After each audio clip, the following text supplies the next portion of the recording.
तो de Broglie का कहना था कि जितने भी माइक्रो पार्टिकल हैं उनके पास ड्यूल नेचर होता है, ड्यूल कैरेक्टर होता है या ड्यूल बिहेवियर होगा। जिसमें से फर्स्ट है, एक तो खुद एज अ पार्टिकल की तरह बिहेव करेगा ही, लेकिन सेकेंड नेचर क्या होगा, एज अ वेव।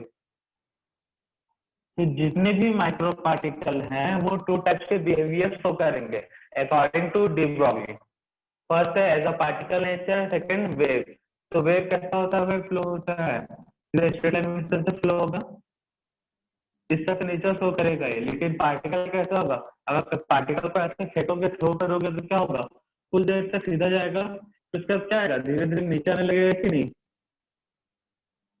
तो पार्टिकल को फेंको तो कुछ देर तक सीधा जाएगा, फिर धीरे धीरे क्या आएगा, नीचे। तो मतलब माइक्रो पार्टिकल जो है, एक तो पार्टिकल का नेचर शो करेंगे, सेकेंड वेव का। इन दोनों के बीच रिलेशन प्रूव करने के लिए ये चीज को उन्होंने रिलेशन दिया है, जिसे हम क्या बोलते हैं, डी ब्रॉगली रिलेशन। तो डी ब्रॉगली रिलेशनशिप यही कहता है कि माइक्रो पार्टिकल्स और micro particles shows two type character, behaviour और nature, that is as a wave nature and second is as a particle nature। तो इसका प्रूफ था भाई, देख लो। तो किसका किसका हेल्प किया था इसको प्रूव करने के लिए, दो थ्योरी कौन कौन सा था भाई। एक प्लांक थ्योरी जो कहता था इक्वल टू क्या होता है, Then H new, Einstein theory. और सेकंड कौन सा था, Einstein आइंस्टाइन थ्योरी theory. जो कहता है इक्वल टू आइंस्टाइन का। M into C square. Sir आवाज क्लियर ये नहीं है। फर्स्ट इक्वेशन बेटा क्लियर रहेगी, माइक नोट कर लो। और ये है सेकेंड इक्वेशन। तो देखो यहाँ पे LHS इक्वल है तो RHS भी इक्वल होगा। तो H equal to M into C square. तो न्यू इक्वल टू क्या होगा, C by lambda M into C square. तो सॉल्व करते क्या होगा भाई, H by lambda upon M into C, या फिर lambda is equal to H upon M into C. C यहाँ पे क्या है, वेलोसिटी ऑफ लाइट। तो क्या है, मतलब स्पीड ऑफ लाइट या velocity of light is speed of light, sorry light बोलते हैं, लाइट का तो सी हो गया, speed of particle equal to V. तो क्या होगा, lambda is equal to H upon M into V. तो ये था प्रूफ इसका। यहाँ पे सी लिया गया है तो ये लाइट के नेचर को शो कर रहा है, और ये जो वी लिया गया है वो किसके नेचर को शो कर रहा है, पार्टिकल के। तो ये था डी ब्रॉगली रिलेशन। तो जितने भी माइक्रो पार्टिकल हैं like electron, proton, neutron act as तो ड्यूल टाइप नेचर और ड्यूल टाइप कैरेक्टर और ड्यूल टाइप बिहेवियर। फर्स्ट उसमें से एज अ पार्टिकल, सेकंड है वेव। इसको प्रूव करने के लिए दो थ्योरी था, equal to H nu equal to M into T square. इसको सॉल्व करो तो ये मिलेगा। उसके बाद हाइजेनबर्ग प्रिंसिपल था, किसी को मालूम है क्या होता है हाइजेनबर्ग प्रिंसिपल। ये सर वो अनसर्टेनिटी वाला। हाँ अनसर्टेनिटी वाला। सर वो पॉसिबल नहीं होता है बोथ पोजीशन वेलोसिटी को माइक्रोस्कोपिक पार्टिकल के ऊपर मेजर करना। कौन कौन सी चीजें है वो, पोजीशन एंड वेलोसिटी। पॉसिबल नहीं है दो चीजें, position position and very good. Velocity. तो डी ब्रॉगली के बाद हमने देखा था हाइजेनबर्ग प्रिंसिपल। हाइजेनबर्ग प्रिंसिपल क्या कहता था, it is impossible to measure simultaneously, क्या चीज, position velocity. Position and velocity, position and velocity of micro particle accurately या फिर सर्टेनिटी। ठीक है ना। तो दोनों के एक्यूरेसी के साथ आप बता सकते हैं पोजीशन और साथ में वेलोसिटी। अगर एक बताओगे तो पोजीशन बताने चल गए, अगर x का वैल्यू बता रहे पोजीशन तो वेलोसिटी वेलोसिटी को को बता डिफाइन नहीं पाएंगे, कर पाओगे। अगर वेलोसिटी बता वेलोसिटी बताए तो पोजीशन डिफाइन वेलोसिटी नहीं कर बता रहे पाएंगे। हो तो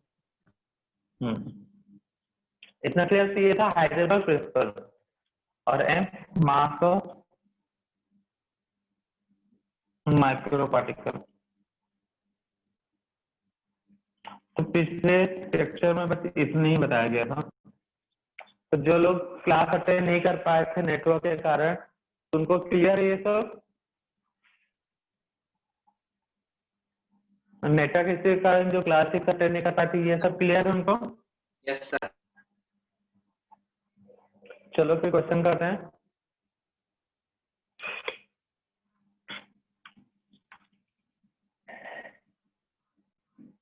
Find out the de Broglie wavelength.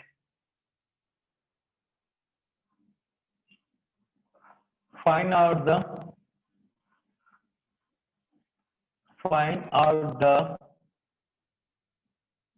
de Broglie wavelength.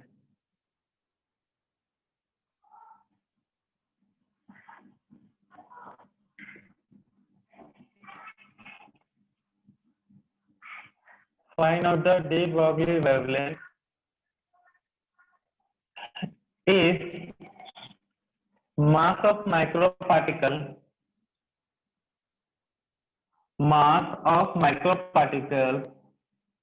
is 3.3 into 10 to the power minus 14 kilojoule.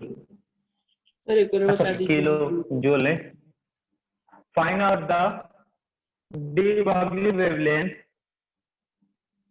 is mass of microparticle is 3.3 into 10 to the power minus 14 kilogram. Joule बोल दिया था गलती से। Mass of microparticle is 3.3 into 10 to the power minus 14 kilogram. 40 है कि 14 है? 14।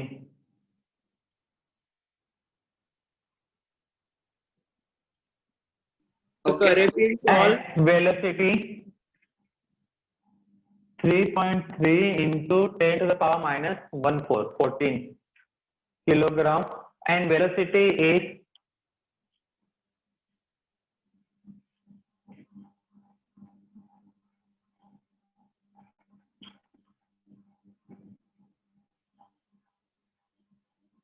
10 to the 2 into 10 to the power 4 meters per second.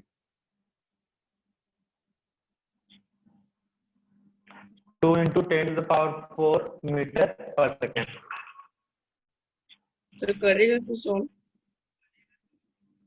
करो, solve करो।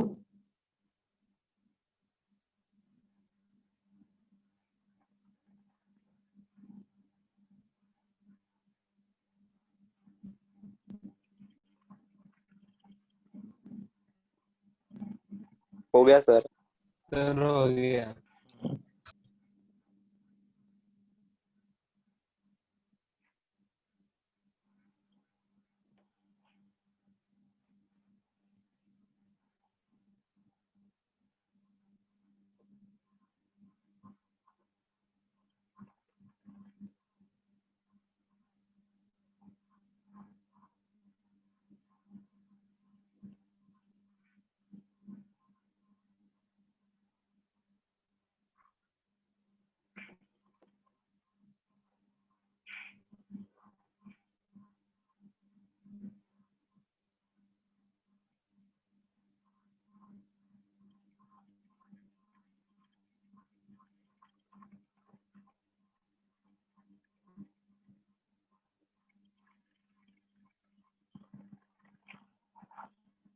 नोट कर लिए?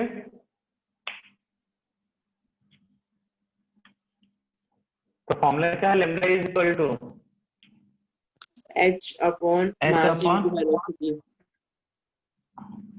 h का value 6.6 into 10 to the power minus 34, m का value 3 into 3 10 to the power minus 14, 2 into 10 to the power 4 velocity. C cancel हो गया, 10 to power कितना बचेगा, 10 to the power minus 34 minus plus हो जाएगा 14 माइनस 4, कितना आएगा बताओ, 10 to the power minus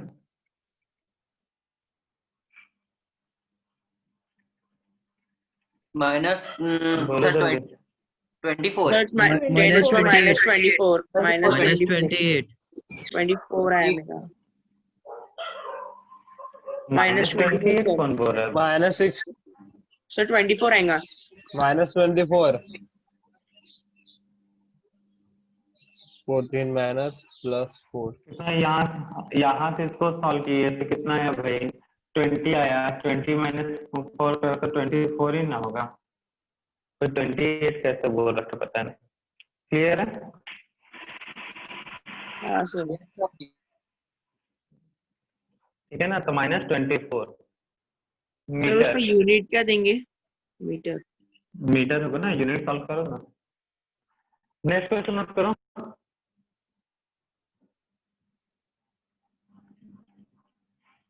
next question बोले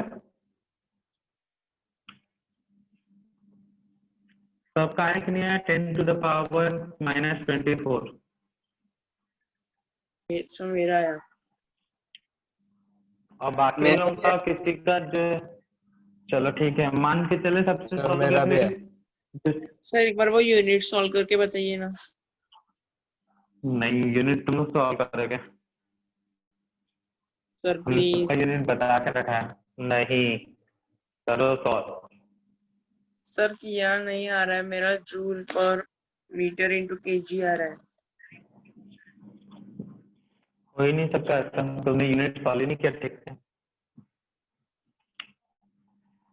एच का वैल्यू क्या होता है, जूल, जूल का वैल्यू क्या होता है, एच का वैल्यू होता है जूल सेकेंड, तो जूल का क्या होता है, metre square second to the power minus 2, ये हो गया जूल पूरा, जूल सेकेंड होता है एच का वैल्यू, नीचे मास केजी में, मीटर पर सेकेंड, तो कैसे नहीं आएगा भाई मीटर में आंसर, यूनिट ही नहीं रखोगे सही तो कैसे होगा फिर? हर बार बताते हैं हम, जब भी जूल लिखते हैं तो 1 joule equal to KG metre square to the power, sorry KG metre square into second to the power minus 2, बोलते हैं कि नहीं?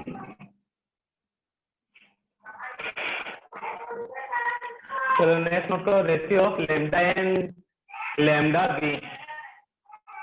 अच्छा क्वेश्चन बुक कंप्लीट कर रहे हैं, what is the ratio of wavelength, next question, what is the ratio of wavelength of particle A to B? What is the ratio of wavelength of particle A to B?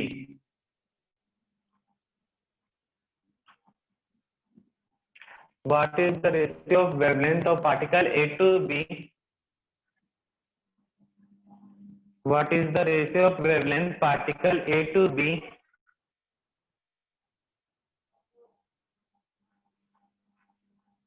What is the ratio of wavelength particle A to B?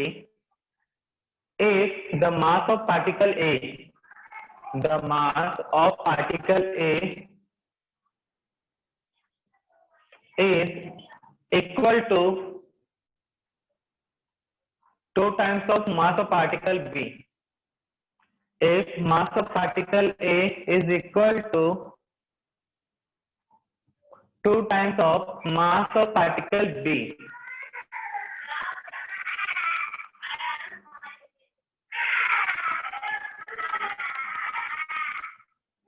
the mass of particle A is equal to 2 times of mass of particle B, and velocity of particle A and B are same, and velocity of particle A and B are same. Question note कर लिया बेटा? Yes. yes sir.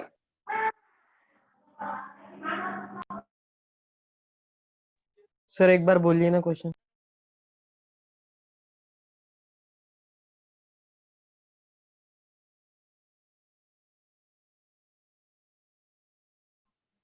Question repeat कर रहा हूँ, find out the ratio of wavelength particle A to B if mass of particle A is equal to mass of particle B 2 times of mass of particle B. Mass of particle A is equal to 2 times of mass of particle B, and velocity of particle A and B are same.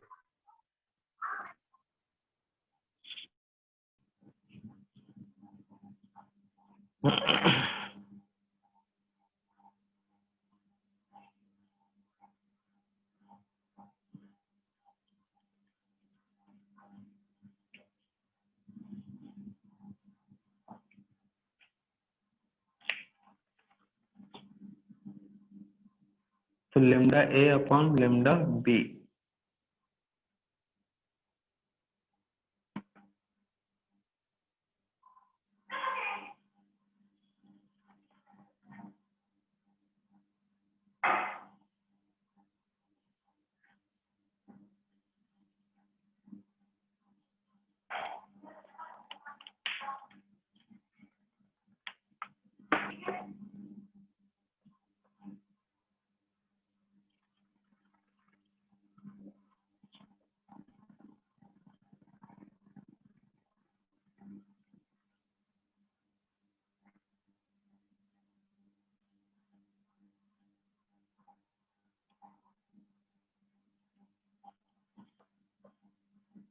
आया answer सबका?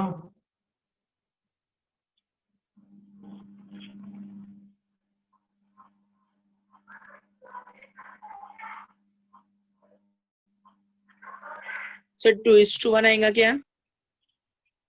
1:2 आएगा। Sir 1:2। Sir 1/2। हाँ 1/2।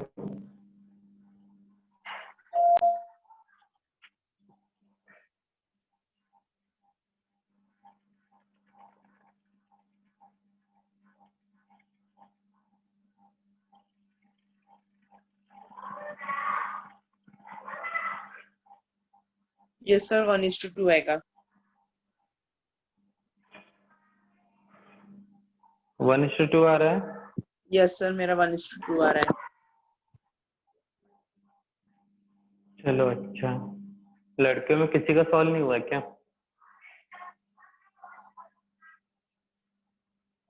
क्या बात है, इस class में लड़कियां आजकल बड़ा पीछे रहती हैं बताने में आंसर।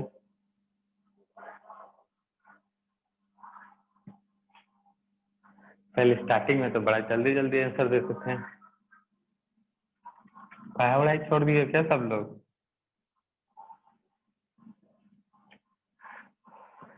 तो लैम्डा ए का value h upon M B होता है भाई। तो ए के लिए लैम्डा ए के लिए क्या होगा? h upon M A V A. Lambda B के लिए क्या होगा? h upon M B V B. तो h सेम है, वी भी क्वेश्चन में सेम है, वेलोसिटी आप सेम बोला ना, V A equal to V B. ये दोनों कैसे आउट हो जाएंगे? तो डब्ल्यू बी वाला एम बी वाला टर्म ऊपर, एम ए का टर्म नीचे। हमको क्वेश्चन में पता है mass of particle A is equal to 2 times of mass of particle B, मतलब एम ए की जगह पे क्या रखे हैं हम? 2 times of mass of B. Cancel हुआ तो आंसर क्या आएगा? 1:2 होगा कि नहीं होगा? क्लियर है? Yes sir. Yes sir. Next note करो। What is the de Broglie wavelength? What is the de Broglie wavelength of an electron? What is the de Broglie wavelength of an electron? What is the de Broglie wavelength of an electron? What is the de Broglie wavelength of an electron which is moved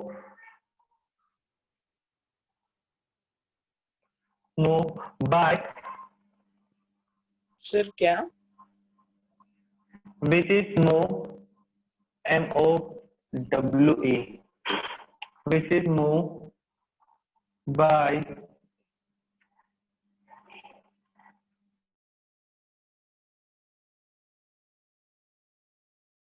speed of light,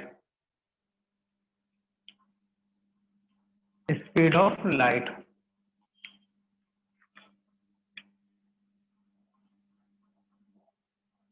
तो day box wavelength निकालना है excuse me sir, MV। हाँ, sir screen pause हो गई है। Screen pause हो गई है, अच्छी बात है। हो क्वेश्चन गई नोट कर लिए ना, सॉल्व करो। हाँ सर नोट कर लिए। ग्रीन हो गई। ग्रीन हो गया हाँ सर, अभी Question पूरी solve ग्रीन हो गई। सर। हरियाली हाँ यार, हरियाली ये है तो स्क्रीन पर। ये कैसे हुआ भाई? किसी ने स्क्रीन शेयर किया है क्या? नो घास सर। उग गई। सर व्हाट्सएप कर रहा है, देखो सर। अरे हाँ, हमको भी दिख रहा है। ये तो हमारा रंग नेटवर्क ऐसा बहुत लग इश्यू रहा है है। सर, नेटवर्क इश्यू है। हाँ, क्वेश्चन नोट कर लेना, क्वेश्चन सॉल्व करो, तब तक इसको हम ठीक कर रहे हैं। नहीं किए सर। तो स्पीड ऑफ लाइट तक की है ना?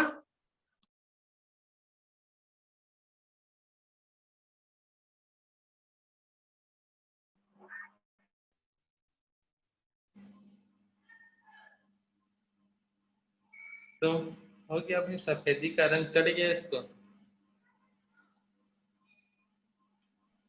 यस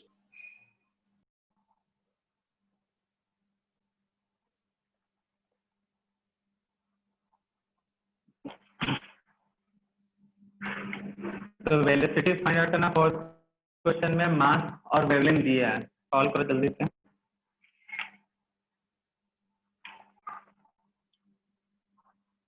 हो गया सर।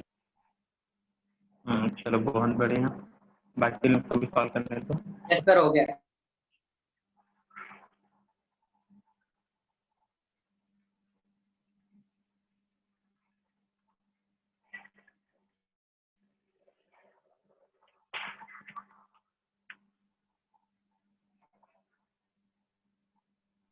सर हो गया। वेट करो, तब तक कुछ बच्चे हम और सॉल्व कर लेंगे।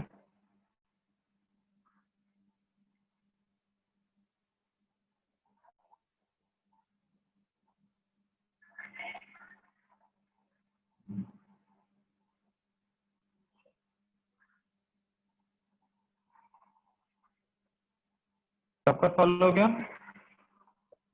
Sir 2 minutes.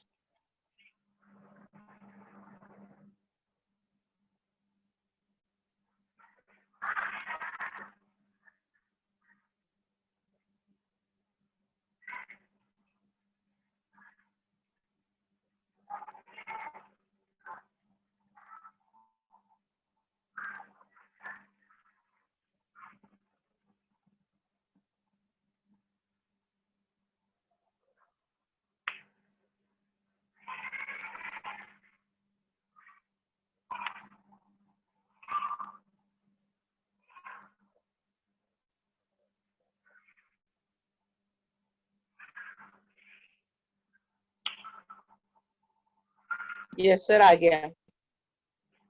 तो देखो यहाँ पे यूनिट में कन्वर्जन में कई लोगों का मिस्टेक हुआ होगा, पहले ये डाटा को सॉल्व कर लेते हैं। तो 3 पॉइंट से मतलब 2 टाइम्स में ये 2 क्लियर है। तो यहाँ में सॉल्व करने पे कितना आया होगा? b इक्वल टू 1/2 इंटू 10 की पावर में -34, यहाँ पे 9 ऊपर जाके -9 और -8 +8, ये 10 की पावर में आया होगा। साथ में यूनिट देखो, कुछ कैंसल, सेकेंड यहाँ पे सेकेंड और यहाँ का ये कैंसल, तो कितना आया होगा? सेकेंड इनवर्स, ये तो आ गया। बाकी केजी, ग्राम, मीटर, एंगस्ट्रॉन ये तो कैंसल होगा नहीं। तो केजी को मैं ग्राम में चेंज कर लूं तो क्या होगा भाई? 1 kg equal to 1000 gram, yes 1 kg equal to 1000 gram लिख सकते हैं। मीटर स्क्वायर का वैसे ही सेकेंड आया, वैसे वहां पे सेकेंड इनवर्स ऐसे ही लिख सकते हैं। सर आपकी आवाज क्लियर मेन जो नहीं आ रही। यूनिट है यहाँ पे आ जाएगी, केजी के जगह पे हम लिख सकते हैं 1000 ग्राम, ये पुट कर दिया। मीटर स्क्वायर को वैसा ही, सेकेंड टू द पावर यहाँ पे था सेकेंड टू द -2 और सेकेंड ये कैंसिल हुआ था, सेकेंड टू द पावर -1। नीचे में ग्राम का ग्राम लिख दिया। एंगस्ट्रॉन इक्वल टू होता है 10 टू द पावर -10 मीटर। तो ग्राम और ग्राम कैंसिल, मीटर से एक मीटर कैंसिल, तो यूनिट आ गया मीटर पर सेकेंड। 1/2 मतलब 0.5। 10 टू द पावर यहाँ सॉल्व करने में कितना आ रहा है भाई? तो सर यहाँ ये से -1 से -17। -3। अभी पूरा सॉल्व थोड़ी किया। माइनस कितना आएगा? 3/5 आ रहा है सभी का। अब यहाँ से 10 की पावर कितना है? 3। नीचे 10 की पावर -10, तो ये पूरे का सॉल्व करो तो कितना आएगा? सर 10⁻⁻6 है मेरा। तो मेरा यहाँ तो पे हो जाएगा हाँ सर सही है। -35 और यहाँ पे 30। कितना आएगा? यहाँ से 2 और यहाँ से 2 -22। सर वो नीचे का दिख नहीं रहा। दिख नहीं रहा। तो यहाँ से सॉल्व करो तो 10 टू द पावर 3 और 10 टू द पावर -10। तो 10 to the power 3 divided by 10 to the power -10 मतलब क्या हुआ भाई? 10 टू द पावर 13 हुआ और 35 में 13 माइनस करोगे तो कितना आएगा? 22 सर मीटर। एक मिस्टेक है। हाँ बेटा। तो +8 हुआ क्या? सर उधर -9 है, 10⁻⁹ है, तो ऊपर जाएंगे तो +9 होगा ना, तो आपने -9 किया। इसलिए तो 17 आ रहा सर आंसर सर देखो -17। तो मैथ्स आपने दिया है अच्छा। 10⁻⁹ यस सर। ओके, जाएगा तो सही 9 है, सही है। हमने यहाँ -9 की जगह पे +9 रख दिया था, इसलिए अच्छा हुआ। -9 तो ऊपर जाके यहाँ पे +9। ठीक है, -8 +8 -17 यहाँ पे हमने आंसर। प्लस। ठीक है, तो अब थोड़ा सा चेंज आएगा आंसर यहाँ पे। हाँ, तो ये हो गया 70 में आया होता कितना आएगा? -17 आएगा यस सर और -17। -17। अब इसको सॉल्व करो तो कितना आएगा? -17 और यहाँ से -+13 सॉल्व करो तो कितना आएगा? 10 टू द पावर सर -6 आना चाहिए।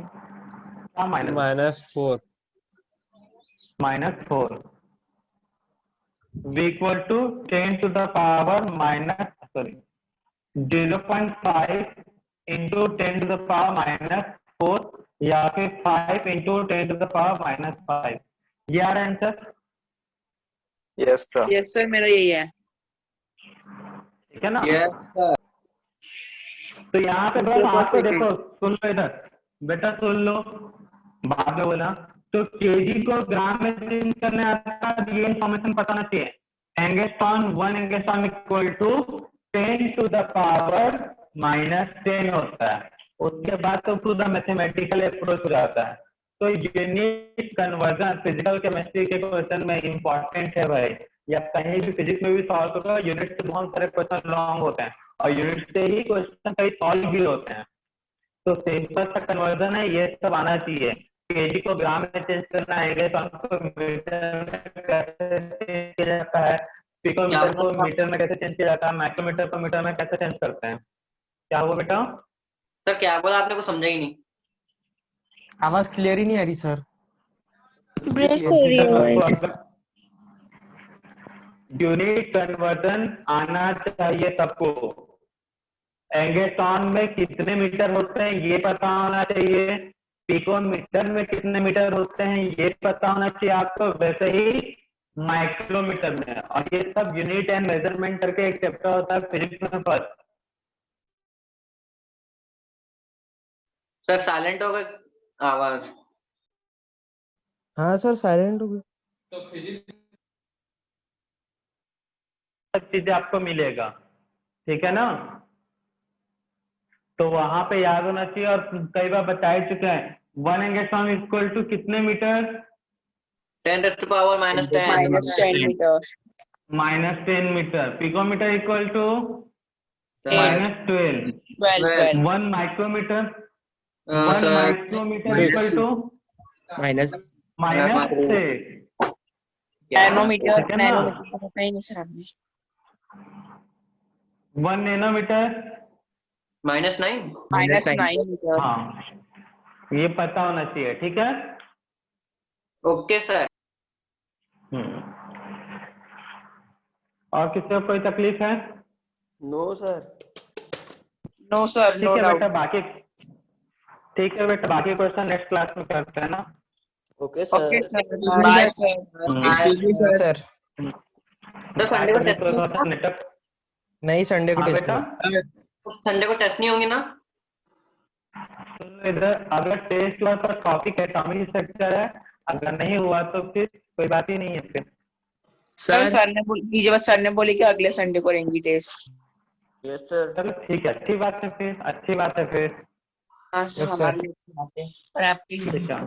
सर हाँ बेटा, सर हम ये वाले क्वेश्चन में ग्राम को केजी में भी कन्वर्ट कर सकते थे ना, नीचे 10⁻³ लिखकर। हाँ बेटा चाहे कान इधर से पकड़ो, चाहे कान राइट वाला पकड़ो या लेफ्ट वाला पकड़ो, मतलब तो कान ही पकड़ रहे हो ना, तो कहीं से भी सॉल्व करो, आंसर वही आने वाला है।